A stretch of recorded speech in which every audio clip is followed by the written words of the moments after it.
and I'm calling that a fly. So let's go bring her out there, see what bites. There he is.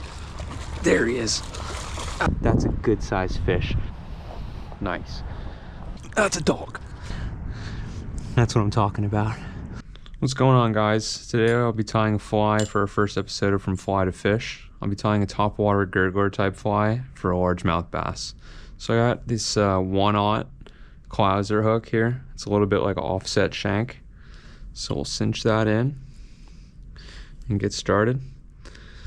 So first things first, we'll tie on a little bit of thread here towards the point, and I'll tie it back towards the eye. Just get a good amount of thread on there to get her started, and I'll trim the excess. So I'll bring it back towards the barb and stomp when I'm almost there. First thing I'm going to do is I got these Shrimpy crab legs here, and I'm going to tie a few of those in so they kind of, drop into the water in between strips.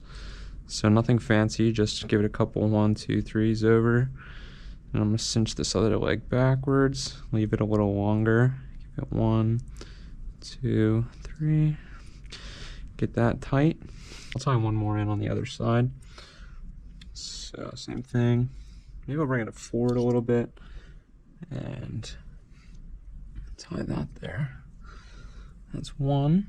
Bring the second leg back and boom, cinch them all together. So now there's 2 on each side, and that should kind of just, when I'm stripping, it'll come up and then fall down when I'm not stripping, so it gives it a little life in between strips. So the main body of this fly is going to be this this rabbit strip here.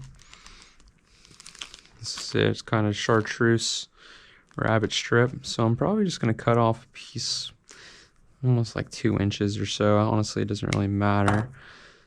That would be perfect. So obviously the part with the rabbit strip on the forward end, we're going to cinch that down to the body of the fly. I'll bring it a little bit forward of the crab legs and then cinch it down tight. I'll come back over it once, then back forward again. Now for the main component of the fly, to make it a gurgler, I've got this here 3mm foam. Now you can get a pack of this on Amazon. I got all these different colors here. Whole pack of them costs like 10 to 12 bucks. But, half an inch or so in width. Just cut yourself a strip of this off. I never believe in tying flies too surgically. Just trim that so they're all even. So, about 3 inches. 2.5, 3 inches should be fine. So I'll take the wider end. And what I'm going to do is I'm going to leave it a little forward of the eye of the hook. And sometimes you can tie a gurgler on top of itself like this to make a lip. And this will make more of like a popper. It'll be like a bloop, bloop, pop noise. But I'm only going to do a gurgler, which is like a subsurface and make like less of a popping noise. So I'm going to bring the line back and I'm just going to start cinching this down towards the beginning of that that rabbit, that Chartreuse rabbit there. And I'll cinch that down real tight as I can. And again, I'll probably do this 3 or 4 times over.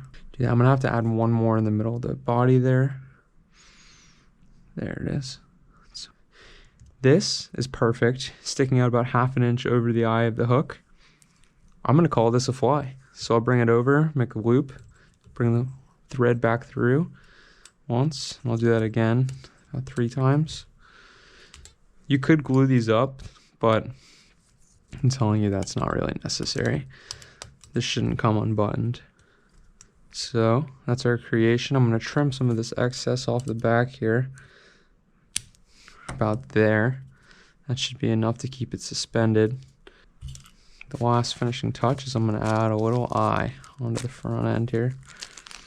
Got this pack, 8mm flash eyes. It's not that sunny out today, but I don't know, I like them. And the adhesive that comes on these, it does not come off. So I just cinch them all in there pretty good. You can see that took less than 5 minutes. And I'm calling that a fly. So let's go bring her out there. See what bites. A couple hundred casts. Let's try new spots. Let's try and get a big one.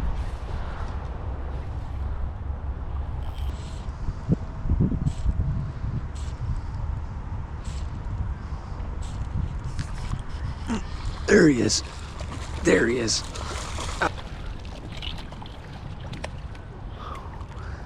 Whoo-hoo.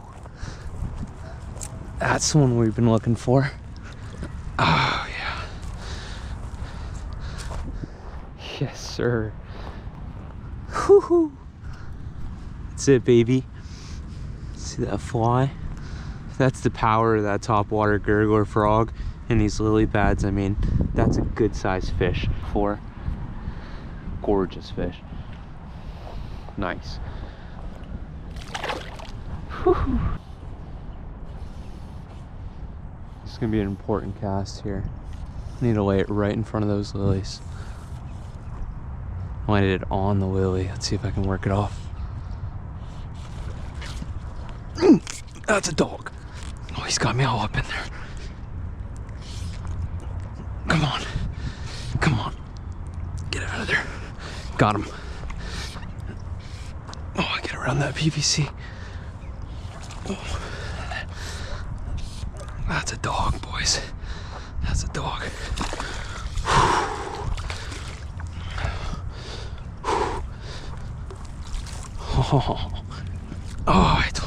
Oh, I called it right on that lily pad, boys. Oh, yes. Look at that. Oh. This is the same fly I tied. I tied a couple more for backup, but this is now the 7th or 8th fish I've caught on it. That's what I'm talking about. Let's let him go.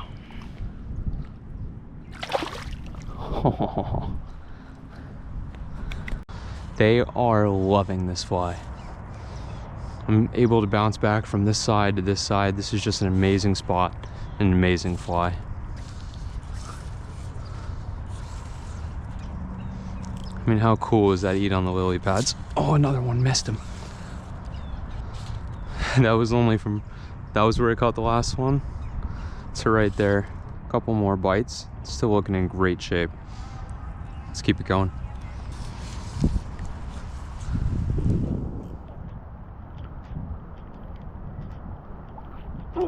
Smoked it. Yep. Woohoo! Haha. It's even effective in the rain, baby.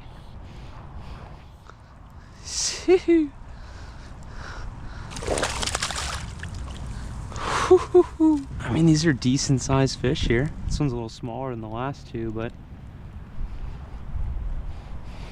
another one on the gurgler. Pretty fish. This is the same fly that I tied on the vise. It's seen about 8 fish, 13 to 14 bites. Still looking good, still pops good. I hope you enjoyed. Please like, subscribe. I plan to continue this series in saltwater, target redfish, triple tail, cobia, things of that nature in the future, so stay tuned. Thanks for watching.